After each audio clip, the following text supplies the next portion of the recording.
Our Region's Business is sponsored by PNC for the Achiever in You. Welcome to Our Region's Business with your host, Bill Flanagan. Well, today on Our Region's Business, the battle of healthcare titans in our region. What's at the heart of the dispute between Highmark and UPMC? But first, encouraging more women to consider careers in financial services. Our region's always been good at several things, making the energy to make things, and financing both of those industries. Well, today financial services remains a growing sector around here, and PNC Bank is boosting efforts to recruit more women to meet that demand. Sharon Brunecz is Senior Vice President and Director of Talent Acquisition for PNC. Charlotte McLaughlin is President and CEO of PNC Capital Markets. And welcome. Good to see both of you. Thank you. Thank you. Yeah, you know, we're always known as the steel town and industrial town, but the reality is Pittsburgh's been a banking town almost from the very beginning, and that continues today. A lot of opportunity in this industry? There's a tremendous opportunity for women too. Oftentimes when I'm out recruiting at campuses, I see a lot of finance majors, a lot of accounting majors, but there's so much opportunity in banks that people don't even think of. So for example, there's technology careers, marketing careers, computational finance careers, risk management. So there's really a broad range of opportunity for women in banking. Well, yeah, you have a non-traditional background too, right? Considering what you wound up doing? Well, it's interesting. We both do. Really? Okay. Yeah, so we are more in the engineering, math background, but it's really not the degree that you come in with, it's what you make of it. So it's finding that opportunity and continuing to build the knowledge. Do you find that as many women as men are going into financial services and into these careers these days? Unfortunately, what we see are less women choosing these types of careers. So if you look at the undergraduate business schools, we'll usually see 35 to 40% of the enrollments being women, which means 60% or so are men. Wow. So we're lagging behind with females that are choosing to pursue these types of careers. Now, is that because they're just not as interested in the beginning, or do they fall out along the way? What's going on?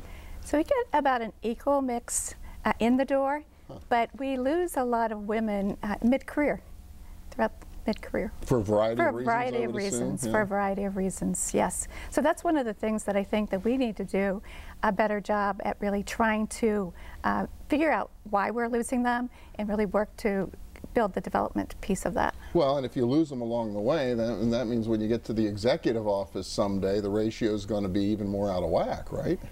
And you can see that in the numbers. In addition to that, you see more women in staff positions than in line positions. There was a recent study that was done looking at the Fortune 200, and if you look at the executive teams of the Fortune 200, about 2/3 of the women that are in those teams are in staff positions. So things like HR, those Yes. types of things, as opposed Exactly. to the actually running the guts of the financial operation. Well, that has to have a consequence. If the woman aspires to be the CEO of one of these big companies, I would think the line positions are the ticket.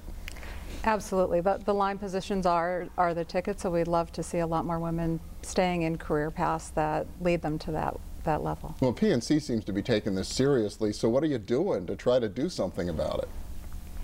There's a few things we do. If we start at the entry level, we offer a variety of development programs. So these are for college graduates, and they'll come into one of our 10 programs where they can participate, and they'll get a variety of experiences looking across businesses. They'll be able to do rotational tracks, or they get better prepared to take a full-time position within the bank. So we've seen those be very successful.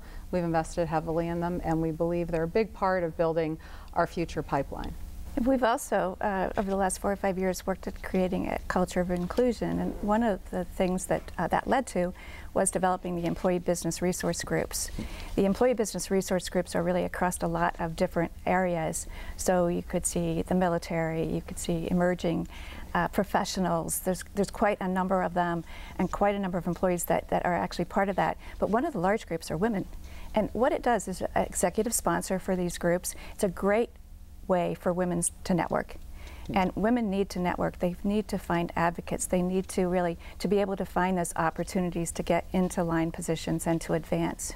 and they're completely voluntary, and we also encourage, you'll see men participating in the women's group, so it's a great way for people to learn a bit more about how to interact with each other and what motivates people. So we see a lot of diversity within the groups. You don't necessarily have to be a woman to be part of the women's EBRG. Yeah, that's fascinating too, because you don't have to go just get an undergraduate business degree to be of value these days in financial services. Lots of different backgrounds can be attractive.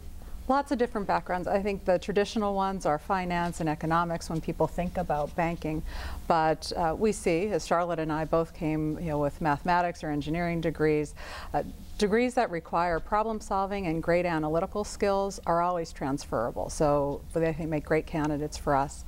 Also people who are very customer focused. So many of our banking roles interact with our customers every day, so when we find somebody who has that blend of skill, like a Charlotte, to be really analytical and also great with customers, they're a great fit for PNC. We've only got a minute left, but I wonder, got a young woman out there who's really thinking she wants to climb the corporate ladder and someday get to that corner. Any tips, anything she should be thinking about right now to be able to blaze the trail or make the path easier? Absolutely. I think the foundation is knowledge, so keep building on your knowledge. It's great to be an expert at something, but make sure that you also learn other things that you want to do. If you're going to get into a management position, you need to have a broad experience base. So that can be using the development programs, that can be through networking, it can be buying a book and reading and learning about something, but it's really key to develop that, that base knowledge. Absolutely. And I would say building your personal brand. So today in the workplace, so many things get done being part of a team.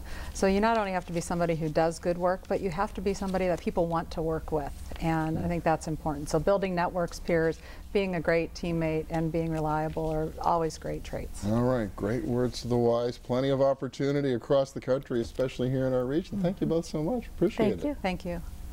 And next up, Highmark takes the helm of the Allegheny Health Network and battles for access to UPMC. We'll find out what that's all about in a minute. Stay with us.